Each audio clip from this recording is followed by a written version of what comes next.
नाज़रीन, programme behind the news में मां आहियां जो मेज़बान शकील सूमरो।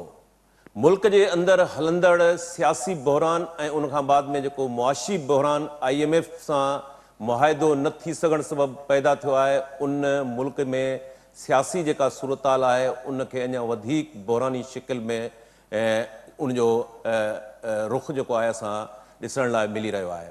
हिकिड़े पासे अदालती मामला आहिनि ऑडियो लीक्स के हवाले से, उन सां गॾोगॾु कुछ वक्त असां पहिरियों ॾिठो त लाॻीतो जो आइनी बहरान हो उन में पॉलिटिकल ऐं मुआशी सूरत-हाल की अबतरी में तमाम वॾो किरदार अदा किया। इन वक्त IMF सां जेके मामला आहिनि उन में IMF जो जेके ॻरियूं शर्तूं आहिनि उहे पूरियूं न थी सघण खां पोइ IMF जो मुआहिदो आहे हिन वक्त मुकम्मल तौर ते ईअं लॻी रहियो आहे त उहो रोलड़े जो शिकार थी चुको है। तॾहिं मुमलकती वज़ीर जो है नाणेवारी उनजो चवण है त असां IMF खां जेके किस्त या मुआहिदो जो है नथो थिए त प्लान B ते अमल कयो वेंदो। उहो प्लान B कहिड़ो आहे ऐं पाकिस्तान जो है प्लान B के हवाले से जो मुआशी बहरान है बजट का अॻु या बजट का पोइ जो अचण वारो है उन बहरान के कीअं मुंहुं ॾींदो अॼोके प्रोग्राम में पाण उन ते भी ॻाल्हाईंदासूं। उन खां सवाइ सियासी पॉलिटिकल जेके सरगर्मियूं आहिनि उहे शुरू थी चुकियूं आहिनि। आसिफ ज़रदारी दुबई का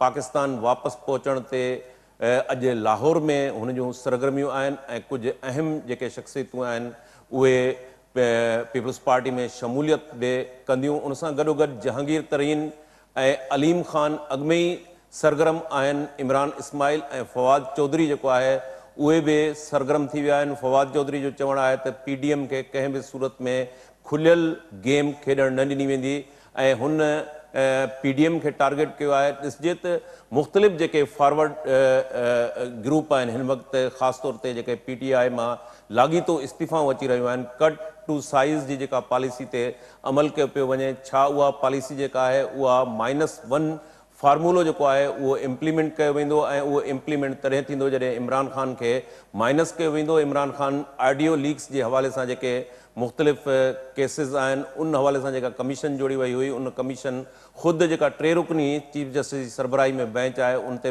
एतराज़ वारे छॾिया आहिनि। ॾिसजे ईंदड़ वक्त में सियासी सूरत-हाल कहिड़ो रुख वठे थी, छा अक्टूबर में इलेक्शन थींदे नज़र अची रहियूं आहिनि या को ॿियो सेटअप अची सघे थो। अॼोके प्रोग्राम में ज्वाइन किया है असांखे पाण सीनियर तजिए निगार राइटर लेखक आहिनि इनाम शेख साहब बलोचिस्तान कोयटा में असांखे टेलीफोन लाइन ते ज्वाइन किया है सीनियर साहब या सीनियर तजिए निगार जावेद लांघा साहब। शुरू कयूं था इनाम शेख साहब का। इनाम साहब तहां IR जो है वो उनमें तहांजी एक्सपर्टीज़ है। हिन वक्त एक आलमी सतह ते जेकी मुख़्तलिफ़ ख़िते में सूरत हाल है ख़ास तौर ते चीन ऐं अमेरिका के हवाले से IMF ज़ाहिर है तो उन IMF ते इन्फ्लुएंस है अमेरिका यानी वेस्ट के मुल्कन जो। IMF से जेकॾहिं मुआहिदो नथो थिए त मुमलकती नाणेवारी वज़ीर जो चवण है तो प्लान B ते अमल थी वेंदो। छा प्लान B जंहिंमें चाइना का हुननि खे पैसा मिलण जो आसरो है, तव्हां समझो था तो ये जो मुआशी बहरान है वो किथे न किथे सेटल थी सघंदो या जीअं मुफ्ता इस्माइल जो चवण है तो जेकॾहिं मुआहिदो न थियो तो पाकिस्तान मुकम्मल तौर ते डिफॉल्ट करे वेंदो? महिरबानी शकील। ॻाल्हि इहा आहे त हीउ त आहे हिकिड़ो इकनॉमिक पहलू या उनजो मंज़रनामो। ॻाल्हि इहा आहे त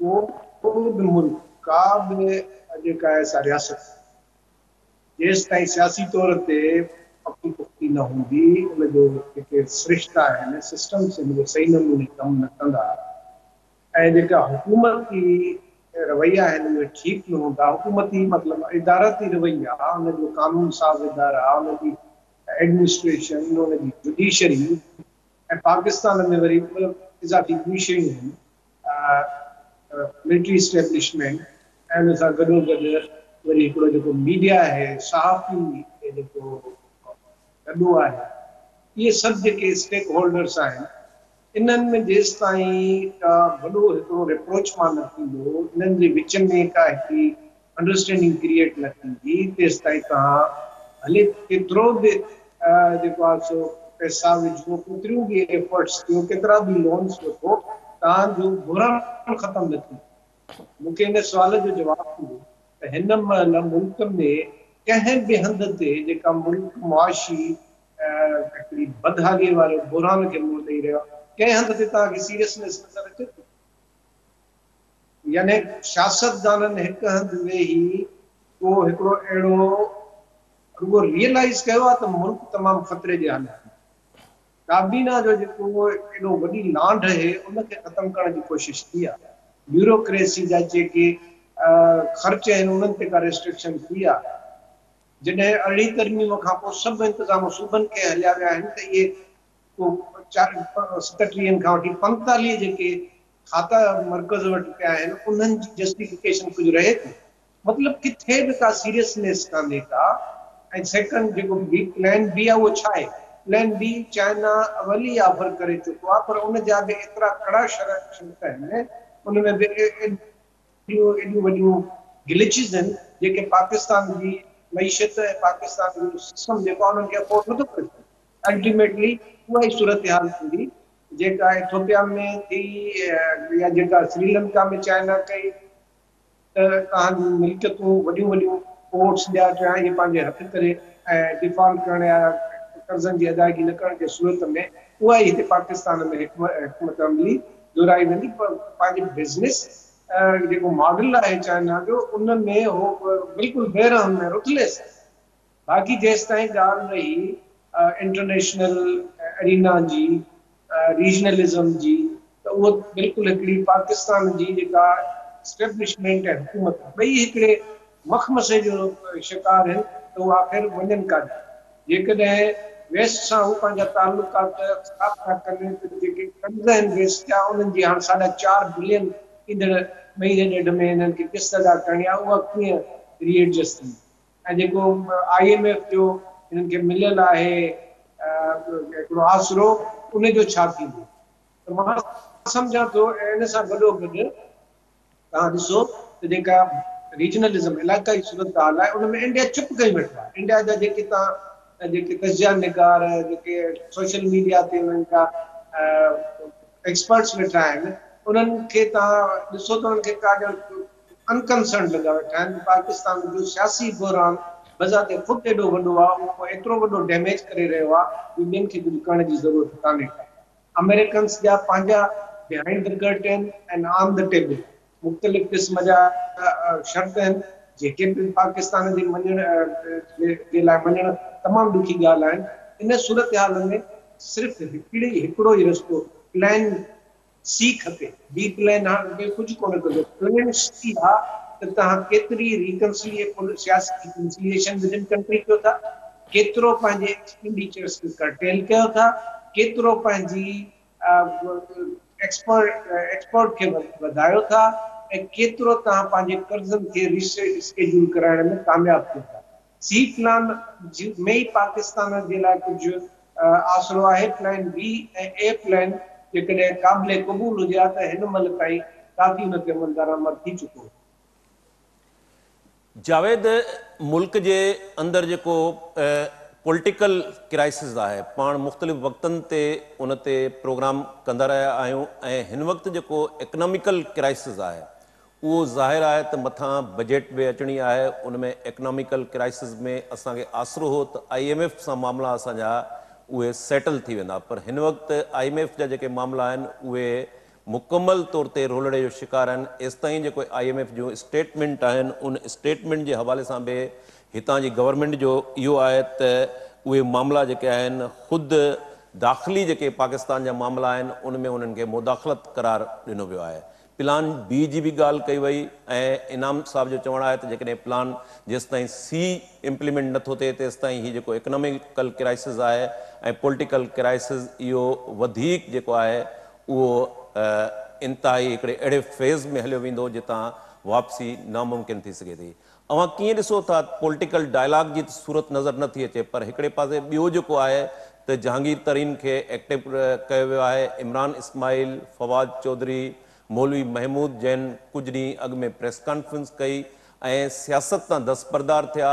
उहे हिन वक़्तु ॿीहर उन्हनि खे एक्टिव कयो वियो आहे। तव्हां सम्झो था त हीअ जेका सपोर्ट बेस आहे, मुख़्तलिफ़ पॉलिटिकल फोर्सिस खे मुख़्तलिफ़ तरीक़े सां मैनेज कयो वेंदो आहे, इहो मामले जो हल आहे या जीअं इनाम साहब चयो त पॉलिटिकल जेसि ताईं डायलॉग नथो थिए तेसि ताईं ही बहरान जीअं जो तीअं मौजूदु रहंदो?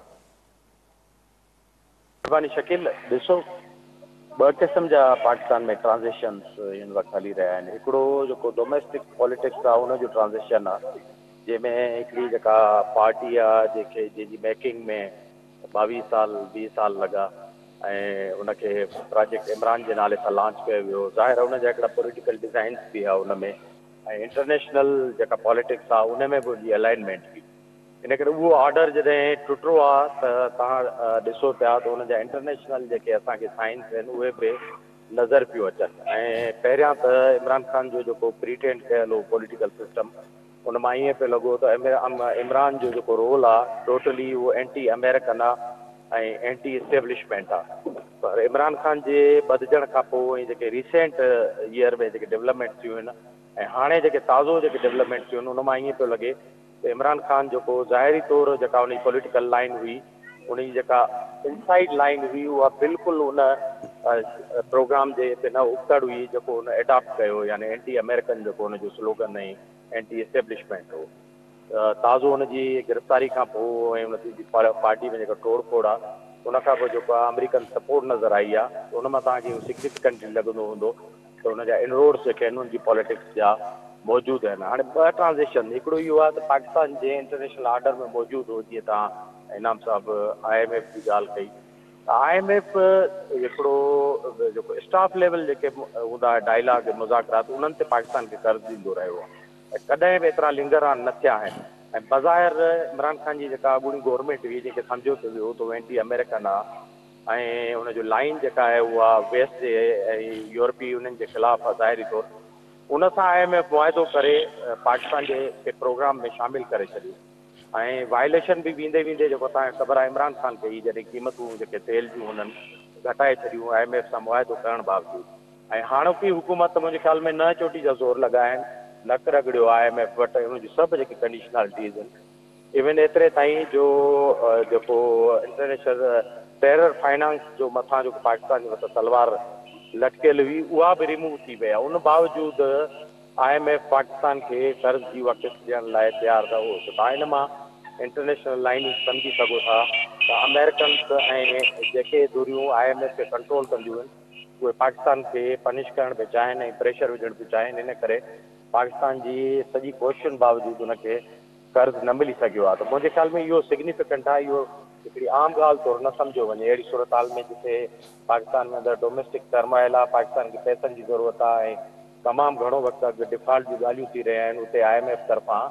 पंहिंजे पुराणे क्लाइंट खे कर्ज़ जी किस्त न जारी करणु हिकिड़ो उन प्रेशर जो हुनजो रिफ्लेक्शन आहे ऐं पाकिस्तान जो ज़ाहिर आहे उन करे तमामु घणी तकलीफ़ ॾिसणी। पर मुंहिंजे ख़्याल में जेके पाकिस्तान जी गवर्नमेंट ऐं एस्टेब्लिशमेंट इशारा ॾिना आहिनि उन मां उहे पिणु ज़हनी तौरु तयारु थी विया आहिनि त शायदि IMF ऐं अमेरिका अॻे वांगुरु सपोर्ट न करे सघनि। इन करे उन्हनि मुतबादिल जेके रस्ता उहे अख़्तियार कया आहिनि, जंहिंमें तव्हांखे ॾिसण में ईंदो त CPEC में हिकिड़ो दफ़ो ॿीहर जेको आहे दाख़िल थी वञणु ऐं उन सां गॾोगॾु ईरान सां जेके पंहिंजो तालुकात फ्रोज़न थियल आहे उन्हनि खे उन्हनि ॿीहर रिवाइव करे उन्हनि सां पाइपलाइन जी जेका आहे उहा कई आहे, रिवाइवल इहे सभु शयूं जेके कयूं आहिनि। इन्हनि मां हिकिड़ी सिग्निफिकेंट तव्हांखे मिलंदी त पाकिस्तान वटि प्लान बी कंहिं न कंहिं तरीक़े सां मौजूदु आहे ऐं जेके चाइना ते उन्हनि जी डिपेंडेंस आहे उहा बि तमामु घणी सिग्निफिकेंट आहे, छाकाणि जो पाकिस्तान इहो रियलाइज़ करे चुको आहे हाणे त जेकॾहिं चाइना सां इंगेज न थीबो CPEC में, इन जेको आहे बिलियंस जो प्रोजेक्ट आहे हिन में पाकिस्तान सर्वाइव न करे सघंदो। ऐं रुगो मुंहिंजे ख़्याल में IMF जी जेका कर्ज़ जी जेका सहूलियत हुई उहा हिकिड़ी रैंकिंग जे हवाले सां ऐं इंटरनेशनल क्रेडिबिलिटी जे हवाले सां पाकिस्तान मैटर करे पई, जंहिंजो रिफ्लेक्शन इहो थो मिले त उहे गिव अप करे चुका आहिनि। पाकिस्तान जे जेके हाणे मिनिस्ट्रियल लेवल ते जेके बयान था अचनि पिया नथो लॻे उन्हनि जी का उमेद ऐं दिलचस्पी बाक़ी रही आहे। इन करे जेके ॿई ट्रांज़ेक्शन उहे हलनि पिया। बाक़ी तव्हांजो सवाल इहो हिकिड़ी जेका पॉलिटिकल पार्टी आहे हुनजे टुटण खां पोइ कहिड़े क़िस्म जो ऑर्डर जेको आहे उहो तरतीब ॾियणो हूंदो। मुंहिंजे ख़्याल में जेका पॉलिटिक्स हुई इमरान ख़ान जी उहा पर्सनैलिटी सेंट्रिक पॉलिटिक्स, हाणे उनजो मुतबादिल ये चंद शख्सियतूं नथी थी सघनि जेका नई अलाइनमेंट करे ऐं नई ग्रुपिंग करे उन में जेकॾहिं गैदर कंदियूं त उहे उन ऑर्डर खे रिप्लेस नथियूं करे सघनि। इहो हिकिड़ो डिघो ट्रांज़ेक्शन आहे। ज़ाहिर मुल्की एस्टेब्लिशमेंट वटि बि हिकिड़ा मुतबादिल प्लान हूंदा आहिनि जेके ॿ वॾियूं पॉपुलर पॉलिटिकल पार्टियूं आहिनि उहे हमेशह कमज़ोर हुजण बावजूद बि एस्टेब्लिशमेंट सां गेम कंदियूं रहियूं आहिनि। इन करे तवाज़ुन में रखण लाइ उन लाइ ज़रूरु हिकिड़ो पॉलिटिकल ऑर्डर हूंदो। पर मुंहिंजे ख़्याल में ॿई ट्रांज़ेक्शन टाइम वठंदा। इंटरनेशनल अलाइनमेंट पाकिस्तान जी ऐं डोमेस्टिक पॉलिटिक्स जी अॻिते हली ज़ाहिर थींदा ऐं साल ॿिनि में तव्हांखे हिन जी हिकिड़ी वाज़े शिकिल नज़र ईंदी। इनाम साहब, इमरान ख़ान जे हवाले सां अवां कीअं था ॾिसो त हिन पूरी गेम जे अंदरि इमरान ख़ान जेको आहे उहो स्टिल अञा इन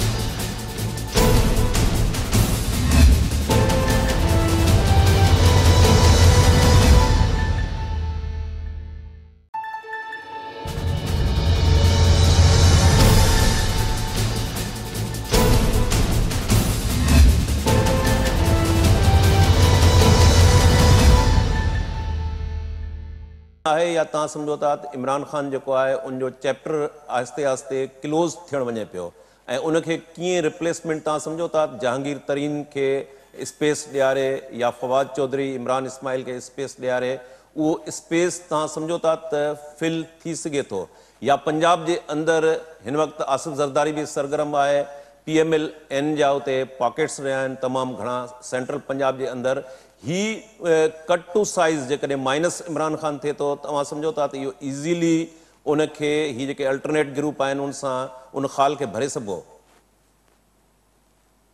ॾिसो मतिलबु असांजी एस्टेब्लिशमेंट तक़रीबन 1958 जॾहिं खां पंहिंजो अयूब इक़्तिदार में आयो इहो साॻियो मॉडल आहे जेको मुख़्तलिफ़ तरीक़नि सां रिपीट पियो थो थिए त पॉपुलर जेका लीडरशिप आहे उनखे तव्हां माइनस करे हिकिड़ो अहिड़ो सिस्टम मां आणियो जेको हिकिड़ी एस्टेब्लिशमेंट जे अम्ब्रेला में हली सघे। इहो साॻियो भुट्टे साहिब सां थियो, जुनेजा साहिब सां थियो, नवाज़ शरीफ हो, बेनज़ीर जी वरी पीपुल्स पार्टी जी हुकूमत क्यू लीग ये साॻिया मॉडल थींदा रहिया पर उन्हनि मां ॿुधायो त हिकिड़ो बि मॉडल सक्सेसफुल थियो आहे। इमरान ख़ान जी सियासत में जेके उनजा लूप होल्स आहिनि या जेके उन जूं ख़राबियूं आहिनि या उनजी जेके गैर संजीदा हरकतूं आहिनि उहे हिकिड़े स्टेट्समैन वारे खे जेके नथियूं छुअनि उहे हिकिड़े पासे पर हिन में त कोई शक कोन्हे त पंजाब ऐं KP ख़ासि तौर ते उते ॿिन्ही जॻहियुनि ते हू उनजो हिकिड़ो सपोर्ट में वॾो सेंटीमेंट मौजूदु। इहो मुमकिन ई कान्हे त उनखे सेंटीमेंट खे तव्हां इन्हनि तरीक़नि सां मुकमिल तौर ते ख़तमु करे सघो ऐं न्यूट्रलाइज़ करे सघो। हा आर्ज़ी तौर ते डैमेज थींदो, आर्ज़ी तौर ते तव्हां उनखे थोरो बैकफुट ते वठी वञी सघंदो। ऐं ॿी ॻाल्हि इहा त इमरान ख़ान जेको एॾो वॾो उथी ऐं हिकिड़ी कन्फ्रंटेशन कई आहे इहो ख़ुदि अकेलो त न आहे न, हुनजे पोयां बि त हिकिड़ो चङो ख़ासि को न को ग्रुप हूंदो एस्टेब्लिशमेंट में, पंजाब जे ब्यूरोक्रेसी में, रिटायर्ड फौजियुनि में, इन्हनि में इन इहो आर्ज़ी तौर ते दॿिजी सघे थो पर उनखे वरी तव्हां मुकमिल तौर ते वाइप आउट न करे सघंदा। ऐं उनखे उनजी सपोर्ट खे जेका ॿी शइ स्ट्रेंथन करण जी थी आहे उहो आहे बैड गवर्नेंस ऐं मुल्क जी मुआशी तबाही। अवाम कॾहिं दिलि सां इन तब्दीलीअ खे इमरान ख़ान खे कार्नर करण जी ॻाल्हि खे क़बूल कंदो जॾहिं ॿिए फ्रंट ते को बहितर नमूने सां पेशकदमी थी सघंदी जेका बि ॾिसण में कोन थी अचे। तंहिंजे करे मूंखे सम्झ में इहो थो अचे त वन आर अदर वे थोरे वक़्त खां पोइ कन्फ्रंटेशन वरी वधंदी। तव्हां ॾिसो त ज़रदारी अॼु पंजाब में वेठो करे थो साॻियो मंज़ूर वटू मॉडल उहो मंज़ूर वटू मॉडल केसि ताईं हली सघे या जेको इमरान ख़ान कयो पंजाब में गुज़ार मॉडल उहो केसि ताईं हली सघे। ही सभु जेके आहिनि शयूं तमामु जेको आहे सो हिकिड़े आर्ज़ी मुदत जे लाइ थी सघनि थियूं। मां इहो थो सम्झां जेका मुस्तक़बिल जी सियासी लामबंदी जी कोशिशि थी रही आहे उन में इहो आहे त पीपुल्स पार्टी, क्यू लीग, इमरान ख़ान खां रुठल हिकिड़ो धड़ो इन्हनि सभिनी खे गॾु कबो ऐं पोइ हिकिड़ी घबराई कंदी। पर जेकॾहिं इहा थिए थी त नून लीग किथे एडजस्ट थींदी? नून लीग एस्टेब्लिशमेंट जे करे घणो पाण खे डैमेज कयो आहे। त इहा हिकिड़ी जेका सूरत हाल अॻिते वधे थी उन में हिकिड़ी जेका नई सिफ़बंदी थींदी नज़र अचे थी, उहा अगेन हिकिड़ो आरज़ी ऐं हिकिड़ो ब्रेकेबल हिकिड़ी एफर्ट हूंदी, जेका बि मां सम्झां थो त ख़ासि नतीजा न ॾेई सघे। जावेद, अवां सूरत हाल खे कीअं ॾिसो था त कट टू साइज़ जेका पॉलिसी आहे उहा असां ॾिसूं था गुज़िरियल 50-60 सालनि जे अंदरि अप्लाई कई वई। उन जा नतीजा इन सूरत में आया जो अॼु मुल्क जेको आहे मुआशी अबतरी खे भोॻे रहियो आहे, पॉलिटिकल क्राइसिस पंहिंजी जाइ ते मौजूदु आहे, आइनी बहरान जेको आहे उहो असां मुख़्तलिफ़ शिकिलनि में ॾिसंदा रहिया आहियूं। अवां कीअं था सम्झो हिन सॼी गेम जे अंदरि स्टिल इमरान ख़ान अञा ताईं उहो इन आहे या उनखे -1 जेका आहे फार्मूलो अप्लाई कयो वञे थो उहो तव्हां इम्प्लीमेंट थींदे ॾिसो था, या -+ फार्मूलो जेको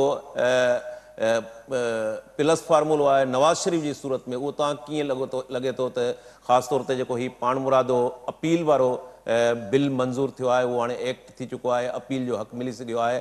तव्हां नवाज़ शरीफ़ जी वतन वापसी तव्हां वेझड़ाई में ॾिसी रहिया आहियो, कीअं ही सॼो कट टू साइज़ पॉलिसी उन जा नतीजा कीअं कहिड़ा निकिरंदा? ॾिसो, पहिरीं ॻाल्हि इहा त इमरान ख़ान जी जेका फिनामिना आहे उनखे मुकमल तौरु हिकिड़ी एवोल्यूशन ऐं इर्तिका जे ज़रिए पॉलिटिकल फिनामिना सम्झो वञे। मां ज़ाती तौरु इहो नथो सम्झां। ॾिसो, इमरान ख़ान जो हिकिड़ो जेको वॾो हिसो आहे पॉलिटिक्स जो, उहो इस्टेब्लिशमेंट जी महिरबानी ऐं उन्हनि जे थोरनि सां हो। इमरान ख़ान जी जेका पॉलिटिकल जेको कदकाठ ठाहियो वियो उहो उन में वॾो हिसो, वॾो कंट्रीब्यूशन इस्टेब्लिशमेंट जो। हाणे जॾहिं इमरान ख़ान तमामु घणियूं ग़लतियूं कयूं आहिनि त इस्टेब्लिशमेंट उहो जेको पंहिंजो हिसो ऐं पंहिंजो फेवर आहे उहो उनखां वापसि पियो वठे। जेकॾहिं इमरान पंहिंजी रियल साइज़ में अची वञे त उनजी रियल साइज़ तव्हां कीअं कैलकुलेट कंदो? ज़ाहिर आहे उहा उनजी रियल साइज़ उहा आहे जेका 2011 में हुई, या उनखां पोइ उनजी जेका रियल साइज़ हुई असेंबली में असां ॾिठी त 8-10 मेंबरनि सां हुई, त इमरान जी रियल साइज़ उहा हुई। बाक़ी इमरान जी सॼी ग्रोथ जेका हुई 2011 खां पोइ उनखे जलसा कराए, धरणा हणाए, या उनजी जेका मेकिंग थी उहो $1 बिलियन जो प्रोजेक्ट हो। हाणे जॾहिं एस्टेब्लिशमेंट उहो प्रोजेक्ट जेको वापसि थी वठे त रियल इमरान किथे थो बीहे, ऐं केतिरो सिस्टम जो हिसो हूंदो, केतिरो टफ टाइम ॾेई सघंदो। उनजी भेट में जेके ॿियूं पार्टियूं आहिनि, पीपल्स पार्टी ऐं जेका नवाज़ लीग आहे, उन्हनि हिकिड़ी जेका एवोल्यूशन उन्हनि जी में नेचुरल एवोल्यूशन आहे। उन्हनि तमामु घणियूं ग़लतियूं बि कयूं आहिनि, झगड़ा बि कया आहिनि, पर उन्हनि सिखियो बि आहे। ऐं उन्हनि वटि जेका स्ट्रेंथ आहे समहाउ उहा कंहिं सियासी इम्तिहान जे नतीजे में उन्हनि वटि हाणे जेका बि स्ट्रेंथ आहे लीडरशिप जी आहे या पॉलिटिकल वर्कर जी आहे, उहा उन सां स्टैंड थी करे उहा हिकिड़े प्रोसीजर मां आई आहे। त तव्हांखे ॾिसणो इहो पवंदो त रियल इमरान किथे बीठो आहे। एस्टेब्लिशमेंट जॾहिं उनखां पंहिंजो फेवर ऐं पंहिंजो हिसो ऐं पंहिंजा ॾिनल माण्हू वापसि थी वठे त उहो सिस्टम में केतिरी रिलेवेंस ते बीह सघंदो। मुंहिंजे ख़्याल में इमरान ख़ान खे हाणे फेल करण लाइ घणो कुझु न रहियो आहे। जेको गुज़िरियल 4-5 साल या उनखां जेका उनजी ग्रोथ थी उन में जेको सेल कंदो रहियो, नया पाकिस्तान ऐं इनकलाब ऐं ॿियूं शयूं, मुंहिंजे ख़्याल में उहे हुन वटि कोन्हनि। उन एतिरियूं ग़लतियूं कयूं आहिनि पॉलिटिक्स में, छाकाणि पंहिंजी पॉलिटिक्स खे कोर्स करेक्शन में ऐं रिव्यू करण में तमामु घणो वक़्तु लॻंदो ऐं उनखे वरी साबित करणो पवंदो हिकिड़े नए प्रोग्राम, हिकिड़े नज़रिए सां। इन करे इमरान ख़ान इन सभई इम्तिहान पार करण खां पोइ ई जेको आहे सिस्टम जो रियल हिसो ऐं रियल जेको वेट आहे पंहिंजो ॾेखारे सघंदो। बाक़ी इस्टेब्लिशमेंट मुंहिंजी अॻु में बि चयो त जेके पॉलिटिकल पार्टीज़ आहिनि उन्हनि खे कॾहिं बि आज़ादु न छॾींदी त उहा 2/3 मेजॉरिटी सां, ख़ासि करे इहे ॿई पार्टियूं जेके आइन में तरमीमूं कंदियूं रहियूं आहिनि, जेका जेका आहे डेमोक्रेसी जे लेजिस्लेशन कंदियूं रहियूं आहिनि, या इस्टेब्लिशमेंट लाइ इंटरनेशनल जेके फ़ैसिला आहिनि उन में उन्हनि जे ख़िलाफ़ु, उनजी मर्ज़ी जे ख़िलाफ़ु, ख़ासि करे इंडिया सां तालुकातनि जे हवाले सां या बैन अवी जेका दुनिया आहे उन सां तालुकातनि जे हवाले सां जेको असर्ट कंदियूं रहियूं आहिनि, इस्टेब्लिशमेंट कॾहिं बि इन्हनि पार्टियुनि खे उन पोज़ीशन में न छॾींदी जो उहो चूंडिजी अचनि ऐं एब्सोल्यूट मेजॉरिटी में हुजनि, इहे फ़ैसिला करे सघनि।